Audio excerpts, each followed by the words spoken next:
పాంచజన్యం హృషీకేశః దేవదత్తం ధనంజయః పౌండ్రం దద్మౌ మహాశంఖం భీమకర్మా వృకోదరః అనంత విజయం రాజా కుంతీపుత్రో యుధిష్ఠిరః నకులః సహదేవశ్చ సుఘోషమణిపుష్పకౌ. ఆ విధంగా కౌరవుల యుద్ధ శంఖారావాలు విన్న వెంటనే శ్రీకృష్ణుడు పాంచజన్యం అనేటువంటి శంఖాన్ని, అర్జునుడు దేవదత్తం అనేటువంటి శంఖాన్ని, భయంకరమైన పనులు చేసే భీముడు పౌండ్రము అనే శంఖాన్ని, కుంతీదేవి కుమారుడు పాండవులకు రాజైన ధర్మరాజు అనంత విజయం అనే గొప్ప శంఖాన్ని పూరించాడు. నకులుడు సుఘోషం అనే శంఖాన్ని, సహదేవుడు మణిపుష్పకం అనేటువంటి శంఖాన్ని పూరించారు. ఆ రోజుల్లో ప్రధాన వీరులందరికీ వేరే వేరే శంఖాలు ఉండేవి. వాటికి వారి పేర్లు కూడా పెట్టుకునేవారు.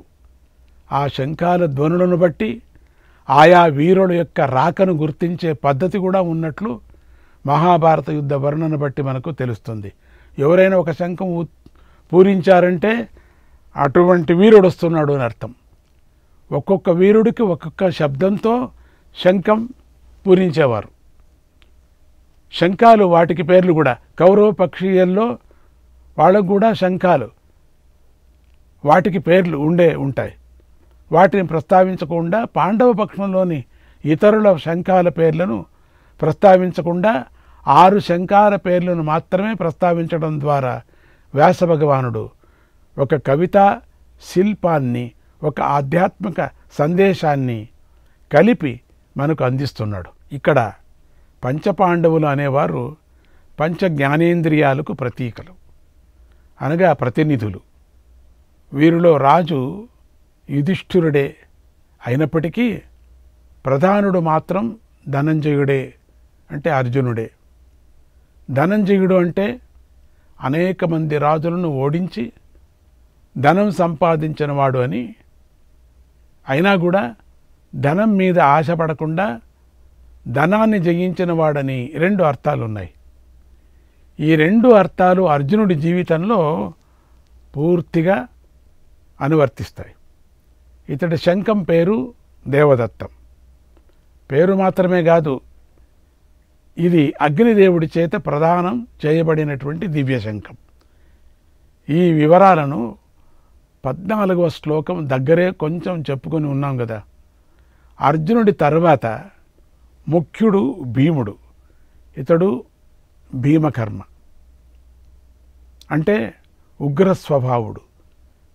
ఇతడికి మరో పేరు వృకోదరుడు అంటే తోడేలు వంటి పొట్టగలవాడు అని మామూలు అర్థం.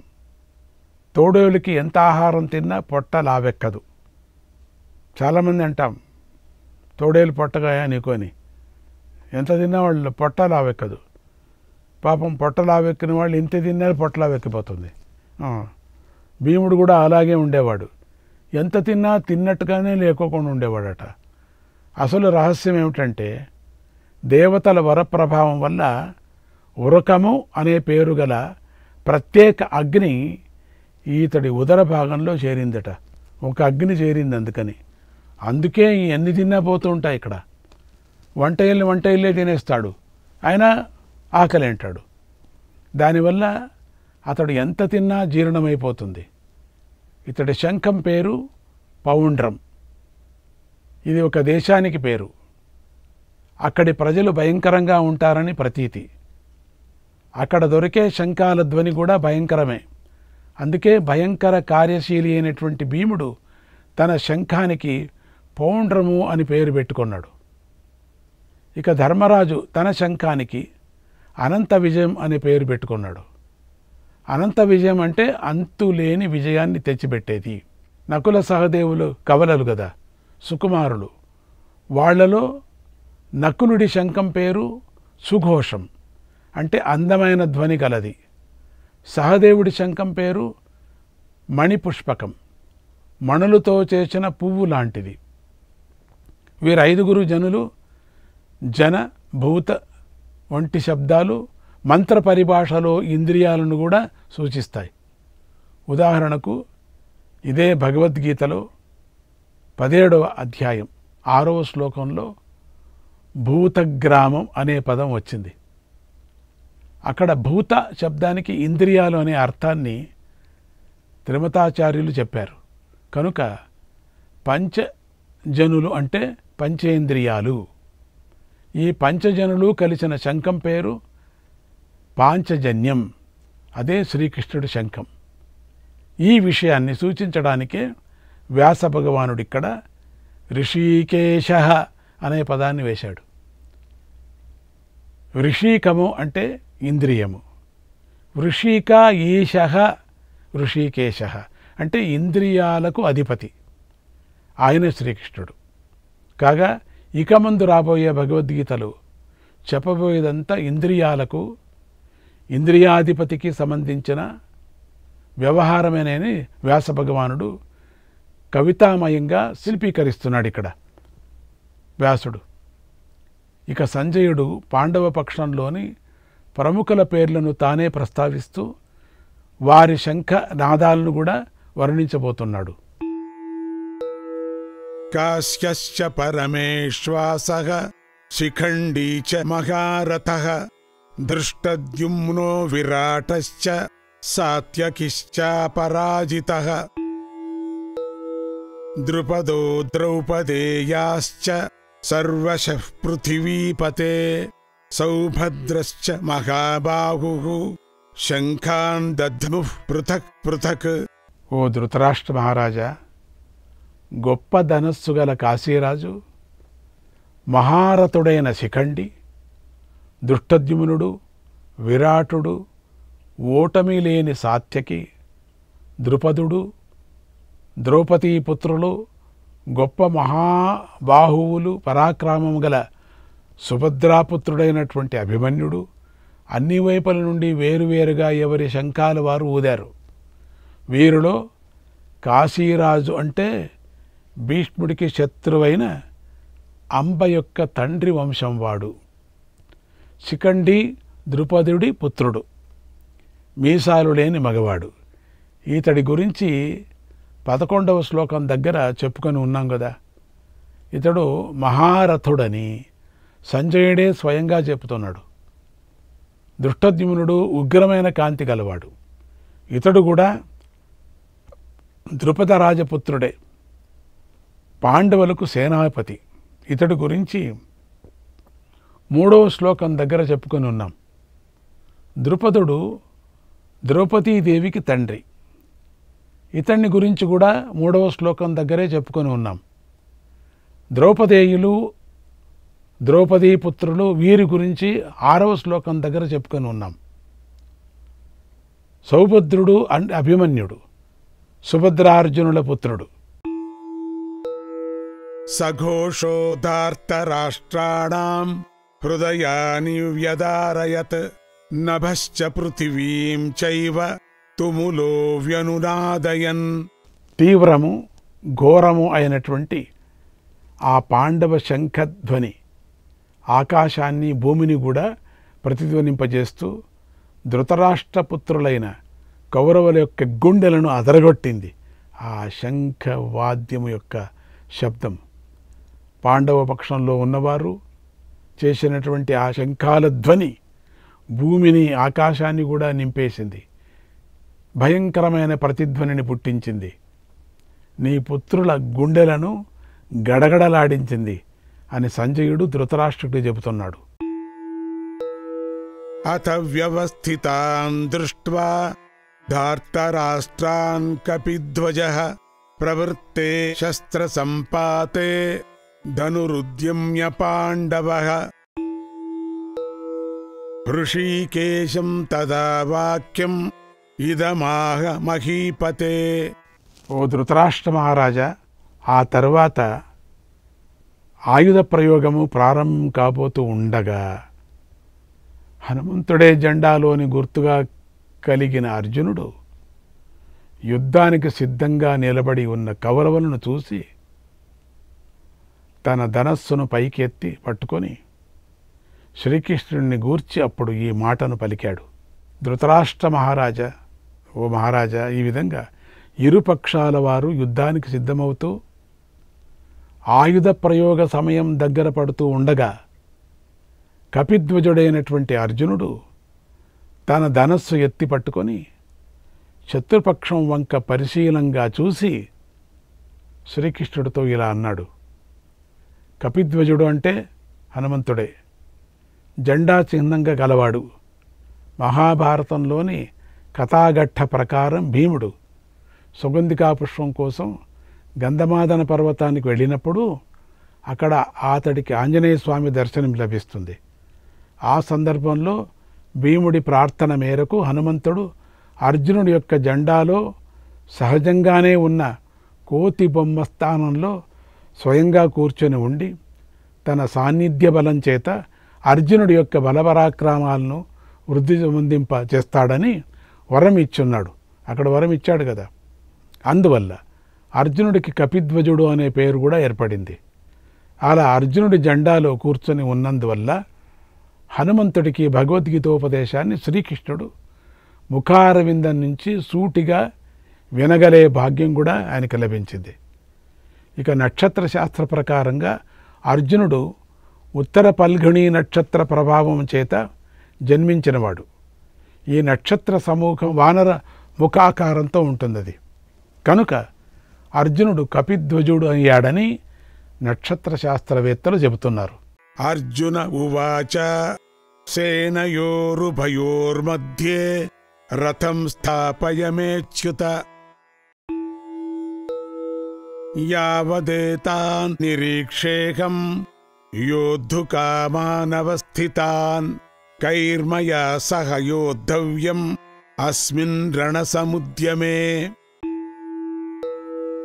యోత్స్యమానానవేక్షేహం యయేతేత్ర సమాగతాః ధార్తరాష్ట్రస్య దుర్బుద్ధేః యుద్ధే ప్రియచికీర్షవః.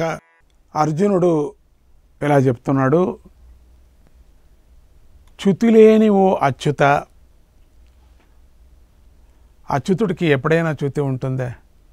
అందుకని అచ్యుత, చ్యుతి లేనటువంటి వాడు. చ్యుతి అంటే నాశనము కానటువంటి వాడు, అవినాశి అని కూడా అర్థమవుతుంది.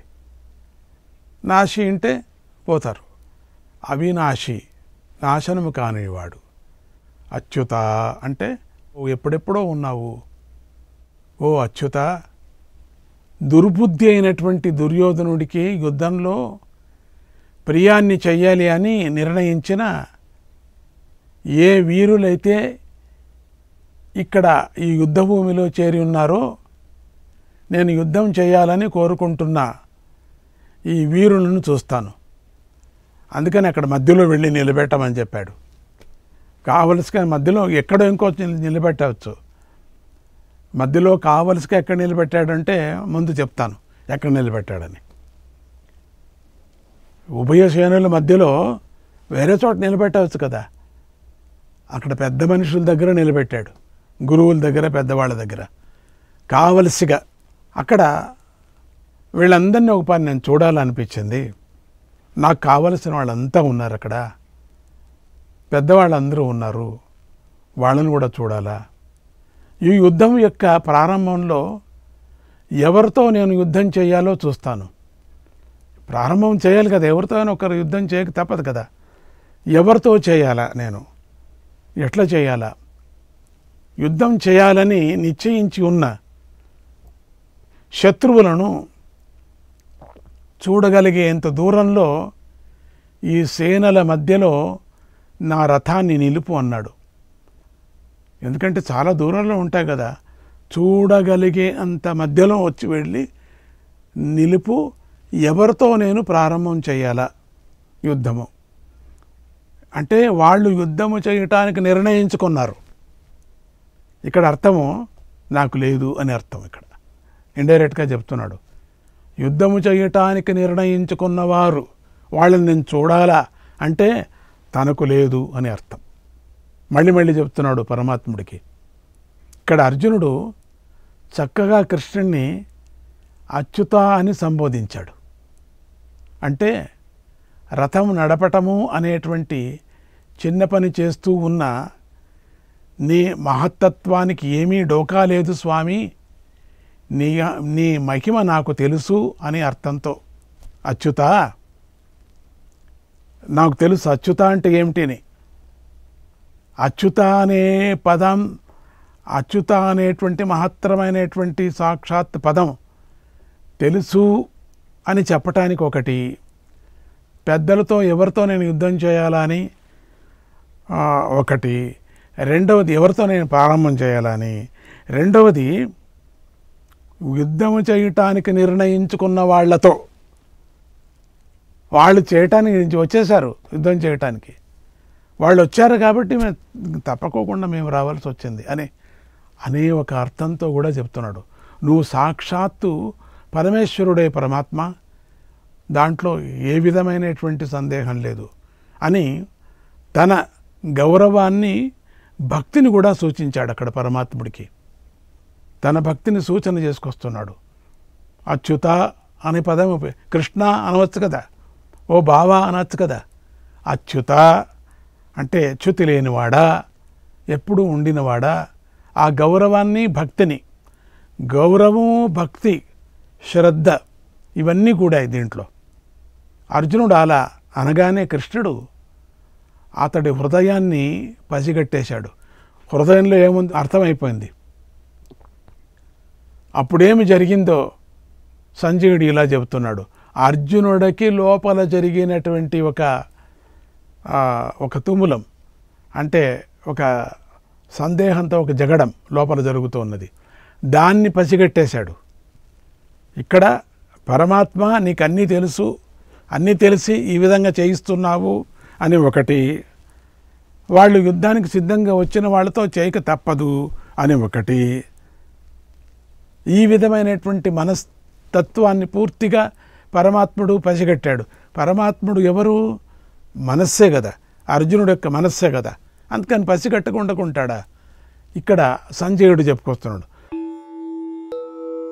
సంజయ ఉవాచ ఏవముక్తో హృషీకేశః గుడాకేశేన భారత సేనయోరుభయోర్మధ్యే స్థాపయిత్వా రథోత్తమం భీష్మద్రోణ ప్రముఖతః సర్వేషాం చ మహీక్షితాం ఉవాచ పార్థ పశ్యైతాన్ సమవేతాన్ కురూనితి. సంజయుడు చెప్తున్నాడు ధృతరాష్ట్రుడికి, అంటే చెప్తూ, భరతవంశంలో పుట్టిన ఓ ధృతరాష్ట్ర మహారాజా, గుడాకేశుడైన అర్జునుడి చేత ఈ విధంగా చెప్పబడిన శ్రీకృష్ణుడు, గుడాకేశుడైనటువంటి అర్జునుడి పేరు, ఇంకొక పేరు ఇది. అర్జునుడికి చాలా పేర్లు ఉన్నాయని చెప్పుకున్నాం కదా, అది దాంట్లో ఇదొకటి. అర్జునుడి చేత ఈ విధంగా చెప్పబడిన శ్రీకృష్ణుడు రెండు సేనల యొక్క మధ్యలో ఎక్కడ తీసుకొచ్చి పెట్టాడు? రెండు సేనల మధ్యలో పెట్టమన్నాడు. ఇటువంటి వాళ్ళ దగ్గర పెట్టని చెప్పలే. భీష్మ ద్రోణులకు ఎదురుగా మరియు రాజులందరి ఎదురుగా శ్రేష్టమైన రథాన్ని నిలిపి ఇలా అన్నాడు. అక్కడ వెళ్ళి మధ్యలో నిలిపేశారు, వాళ్ళు ఎదురుగా నిలిపాడు. ఓ పార్థ, ఈయన చాలా రాజకీయ వ్యక్తి ఏమో అనిపిస్తుంది కృష్ణుడు. అన్నీ తెలుసు ఈయనకి, 64 కళలు తెలిసినట్టు ఆయనే కదా పూర్తిగా. అక్కడే నిలపాలా అనేమొచ్చింది? మళ్ళీ ఇంకేదైనా అవుతుందా? దాన్నంతా కడిగేసేలా మొత్తం పార్థుడికి ఉండేటువంటి అనుమానాలన్నీ కూడా ఇప్పుడు బయటికి రావటానికి కోసం చూస్తున్నాడు. ఓ పార్థ, యుద్ధం చేయాలని సమావేశమై ఉన్నటువంటి ఈ కురువీరులను, కౌరవ సైనికులను చూడు అని అన్నాడు. శ్రీకృష్ణాయ పరమాత్మనే నమః.